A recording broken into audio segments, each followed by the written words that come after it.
Donc, je suis très honorée d'être là. Et c'est vrai qu'on s'est questionné avec Michel comment formuler le sujet parce qu'il y a quand même énormément de choses à dire, énormément de manières d'aborder ce sujet. Et qu'est-ce que c'est le secret d'un accompagnement efficace? En fait, c'est la question que je me pose tous les jours. Donc, c'est sympa d'y réfléchir avec vous. Et puis, il y a aussi autre chose qui fait que j'ai eu envie d'écrire ce livre, que je te remercie, Michel, d'avoir présenté. C'est que dans les médias, dans les réseaux sociaux, alors je ne suis pas très, très active sur les réseaux sociaux, mais j'y vais quand même, on voit dans des courants du développement personnel et beaucoup de techniques, de stratégies pour résoudre les problèmes, pour aller mieux.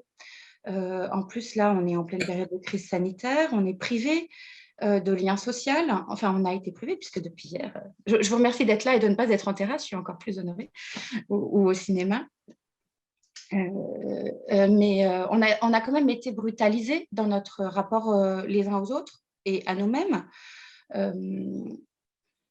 Je retrouve mon idée. Et on a quand même réalisé que prendre soin du corps uniquement sans faire attention à ce que ça faisait sur le psychisme, ce n'était pas une option durable à long terme. Et on s'est mis à se préoccuper de façon plus visible à la fois de la santé physique et de la santé mentale. Grâce à cette crise sanitaire, c'est devenu encore plus manifeste. Et donc, on voit beaucoup de gens qui proposent des solutions qui, en général, sont des solutions intelligentes, sont des solutions pensées, sont des solutions qui fonctionnent pour des gens. Et en même temps, moi, c'est quelque chose qui parfois me préoccupe parce qu'on est individuellement, collectivement, beaucoup en train de chercher à résoudre des problèmes avec parfois une attitude qui peut confiner à la toute-puissance, c'est-à-dire l'idée que tout problème peut se résoudre et que, en plus, moi, en tant qu'être humain, je peux résoudre tous les problèmes. Et ça peut me préoccuper, moi, en tant qu'accompagnante. Je vous ai dit l'humilité dans laquelle ça m'avait placée de faire ce travail sur moi et encore plus cette formation d'accompagnante. Et donc, ça me préoccupe, cette idée qu'on peut promettre aux gens de résoudre leurs problèmes.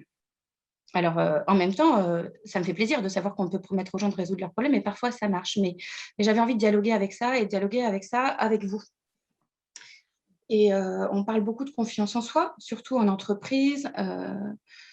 Voilà, c'est important de pouvoir réussir, d'avoir conscience de ses qualités, de sa valeur, de développer sa confiance en soi.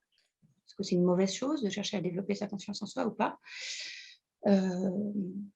Je ne sais pas si c'est toujours bien, je ne sais pas si on le fait toujours bien comme il faut. Donc, c'est ça dont j'avais envie de parler avec vous aujourd'hui. Et j'avais envie d'aborder, pour commencer, les notions de narcissisme primaire et secondaire, que je vais mettre un peu en relation avec la notion d'estime de soi et de confiance en soi. Et pour faire ça, j'ai envie de vous parler d'un bébé. Alors, je ne sais pas si vous avez déjà fait l'expérience d'avoir un bébé entre les bras. Je vous le souhaite. C'est une expérience agréable, en tout cas pour beaucoup de gens, c'est une expérience agréable. Vous avez peut-être vu passer tout à l'heure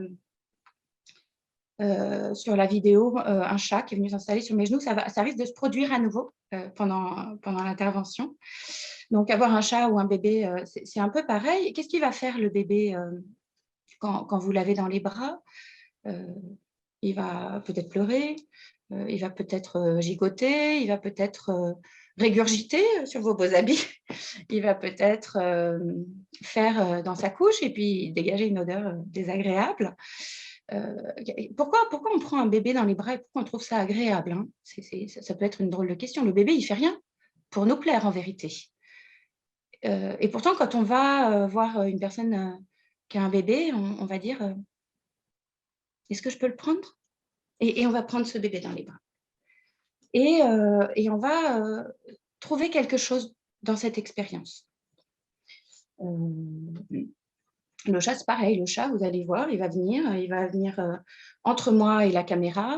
Puis après, il va mettre son nez sur mon bloc, il va faire tomber mes notes par terre. Puis après, il va peut-être vous présenter sa queue, voir son anus. Enfin, il va faire tout ça. Il va faire des trous dans mes vêtements avec ses pattes. Et pourtant, j'avoue, j'apprécie, moi, d'avoir des chats.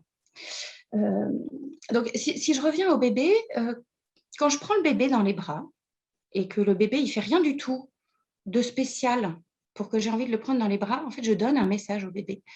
Le bébé, il va recevoir je prends plaisir à être avec toi. Il va recevoir peut-être la délicatesse de mon geste. Et il va inscrire ça à l'intérieur de lui. Il va recevoir peut-être la conscience que j'ai de sa fragilité et le désir que j'ai de prendre soin de lui. Et il va inscrire à l'intérieur de lui, je mérite qu'on prenne soin de moi. Il va inscrire, je suis digne d'amour tel que je suis. Parce que le bébé, il ne fait rien d'autre. Il est. Il nous offre sa présence tout court. Il ne fait pas d'effort pour nous plaire. Et peut-être c'est ça qui nous plaît d'ailleurs chez un bébé, je ne sais pas.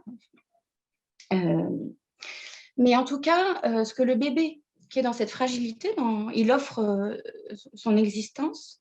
Ce que le bébé inscrit, c'est « je suis digne d'amour tel que je suis. Je mérite d'être aimé ». C'est ce qu'on appelle le narcissisme primaire. C'est ce qu'on appelle aussi la sécurité de base. C'est un message qu'on inscrit quand on est bébé, parce que, enfin, a priori, on a tous vécu cette expérience, tous parmi nous, ici, on a ça en commun. On ne s'en souvient pas.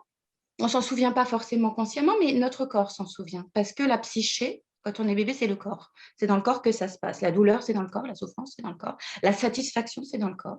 Le réconfort, c'est dans le corps. Et donc, le bébé, il inscrit ça dans son corps. Et ça, c'est ce qu'on appelle la sécurité de base. Ça lui permet de se rassurer parce que le bébé, il a conscience de sa fragilité.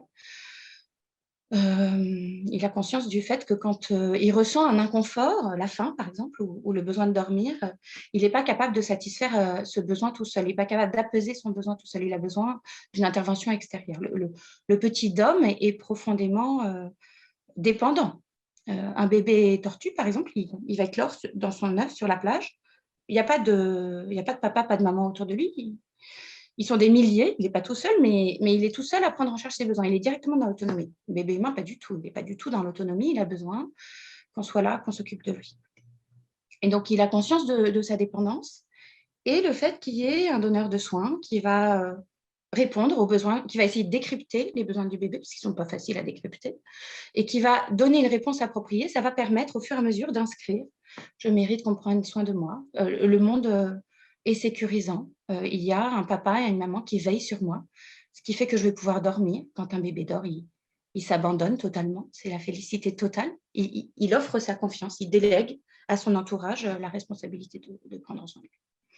Donc ça, c'est le narcissisme primaire. Puis après, on avance dans la vie. Et puis, on apprend plein de choses. On apprend à tenir son biberon tout seul, avec ses deux mains. On apprend à s'asseoir. On apprend à se mettre debout. On apprend à dire des mots. Et puis là, on reçoit des gratifications de notre entourage. « Ah, c'est bien, tu sais faire ça, félicitations ». Les gratifications, c'est des sourires, des caresses, des récompenses. Et donc là, on va inscrire autre chose. On va inscrire « je suis digne d'intérêt, je suis digne d'amour parce que je fais, parce que je sais faire ça ou ça ». Ça, c'est ce qu'on appelle le narcissisme secondaire. Ça va être la racine de la confiance en soi. C'est là où je vais inscrire que je peux avoir un impact sur le monde qui m'entoure, sur l'expérience que je fais du monde qui m'entoure. Donc là, je sors de la dépendance. Je suis capable d'eux. Et en plus, quand je suis capable d'eux, je suis digne d'intérêt pour mon entourage. J'ai fait un beau dessin, papa et maman sont contents, j'ai un beau sourire. Voilà, ça c'est le narcissisme secondaire et c'est hyper important parce que si on ne développe pas ça, on va rester dans la dépendance au monde extérieur. On n'a pas de raison d'apprendre à faire des choses, à sortir de sa zone de confort sans arrêt si on ne reçoit pas une gratification en retour. Donc c'est un moteur pour avancer, la confiance en soi, la confiance, la conscience qu'on a du fait qu'on peut faire, qu'on peut accomplir des choses, qu'on peut influer sur l'expérience qu'on fait du monde. Le problème, c'est que parfois, pour ne pas dire toujours, je ne me permettrai pas, j'en sais rien, mais ça ne se passe pas toujours de façon idéale. Là, je vous ai raconté l'histoire idéale, l'histoire où tout va bien. C'est pas toujours comme ça. Et parfois, on a des trous dans notre estime de nous. Alors oui, ce que je n'ai pas dit, c'est, voilà, je fais un peu des raccourcis. Moi, j'aime bien raconter des histoires, j'aime bien qu'on me raconte des histoires. Je suis restée très enfant à cet endroit-là. Donc, je fais des raccourcis un peu. Je vais mettre narcissisme primaire en lien avec estime de soi. Voilà, c'est ma valeur en tant que personne, alors que confiance en soi, c'est ma valeur dans ce que j'accomplis.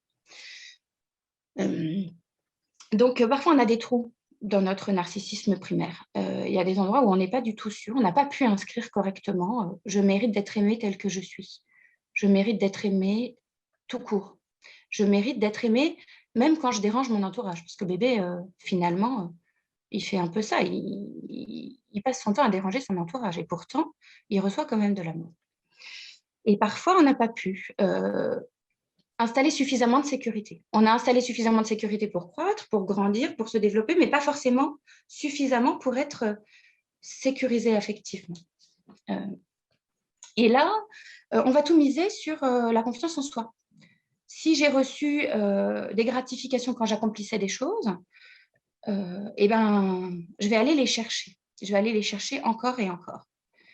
Et chez une personne qui a un profil comme ça, chercher à l'aider à développer sa confiance en soi, à dépasser ses objectifs en entreprise, ça peut être extrêmement dangereux. J'avais par exemple envie de vous partager un exemple que je prends dans mon livre, qui n'est pas une personne que j'ai accompagnée, mais qui est une personne que je connais, qui m'a partagé son expérience et qui m'a donné l'autorisation de la partager dans son livre, que j'ai dénommé Inès. Inès, c'est une personne qui était salariée d'une maison d'édition depuis 20 ans. Mais alors, elle était salariée, cependant, son salaire, il tombait en fonction des missions qu'on lui confiait. Donc, c'est salariée avec insécurité de l'emploi. Et vous savez que le milieu de l'édition, ce n'est pas un milieu qui paye forcément très bien. Donc, déjà, ce n'est pas forcément une situation qui était confortable. Et puis, il y a eu une période, il y a 10 ans auparavant, où pendant un an, son entreprise, son employeur ne lui a pas confié de mission. Et pendant un an, elle n'a rien gagné. Et elle a fini par se retrouver dans une situation d'insécurité financière catastrophique. C'est une personne qui est célibataire, elle s'est retrouvée avec des assédiques, et puis quand elle a eu plus d'assédiques, elle s'est retrouvée vraiment en difficulté pour payer son loyer. Elle a vécu le cauchemar, et elle a inscrit cette détresse-là à l'intérieur d'elle. Finalement, son employeur a réussi s'est mis à lui redonner du travail. Mais elle n'était plus suffisamment en confiance pour se contenter de ça. Donc, par ailleurs, elle s'est mise à travailler en indépendante avec d'autres personnes, d'autres maisons d'édition. Et puis arrive un moment, 10 ans plus tard, où elle se retrouve avec trop de travail d'un coup. C'est-à-dire que tout le monde lui confie du travail au même moment. Par ailleurs, l'employeur, il a changé le système informatique. Évidemment, comme elle est à moitié indépendante, ils n'ont pas pris la peine de la former. Donc, pour faire le même travail, elle met deux fois plus de temps. Et elle a d'autres missions qui tombent en même temps. Mais c'est quelqu'un qui ne supporte pas l'idée de décevoir. Elle met un point d'honneur à réussir tout. Et donc, elle va mettre un point d'honneur à réussir tout. Et comme elle n'a pas d'autre choix, elle arrête de dormir. Elle travaille jour et nuit pour satisfaire tous ses contrats. Et elle fait ça, elle enchaîne 16 nuits blanches. Elle rend tous ces trucs en temps et en heure. Et puis, quand elle essaye à nouveau de redormir, eh ben, ça ne marche pas, en fait. Son corps ne sait plus dormir. Son corps a perdu le chemin. Et là, elle continue à travailler hein, parce qu'elle a encore des contrats qui tombent.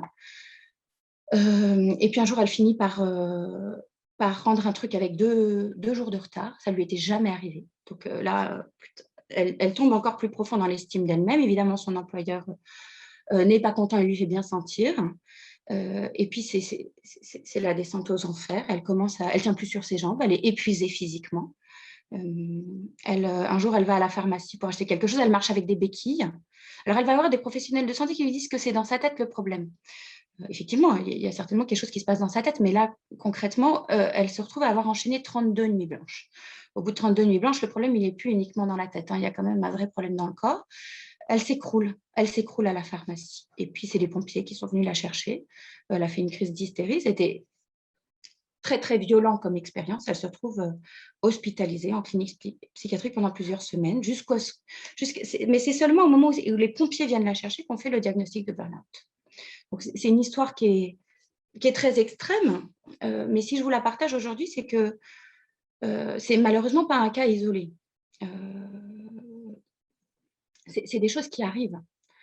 C'est des choses qui arrivent. Et qu'est-ce qui s'est passé dans le cas d'Inès dans sa capacité à prioriser ses enjeux, elle a placé le fait de satisfaire les attentes qu'on plaçait en elle au-delà du fait de satisfaire les besoins de son corps. C'était plus important de rendre son travail en temps et en heure que de dormir.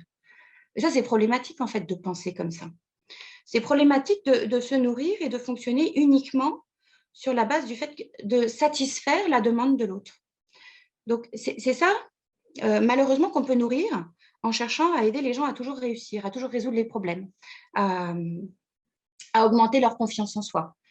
Et c'est ça aussi qu'on peut nourrir en donnant des bonnes méthodes aux gens pour satisfaire un type de problème très précis. Bon, j'ai déjà beaucoup parlé. J'avais envie de parler peut-être aussi de la notion d'iceberg émotionnel, puisque c'est le titre de mon livre. Alors, je vais essayer de partager mon écran.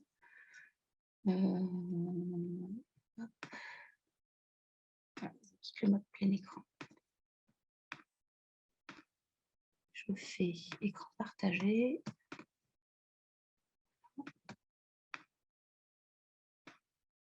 Je ne sais pas si c'est bon, vous voyez? Oui, on voit. Oui, moi je vois. Ok, donc voilà, c'est une petite bande dessinée que j'ai mise dans mon livre. Le problème de chercher à résoudre les problèmes, enfin, ce qui me préoccupe dans cette idée de chercher à résoudre les problèmes, c'est ça en fait, c'est ce que je résume dans ce schéma, c'est-à-dire que pour moi, le problème, il est la résultante de tout un système qui est invisible. La partie émergée de l'iceberg, en fait, c'est ce qui permet à l'iceberg de rester en position.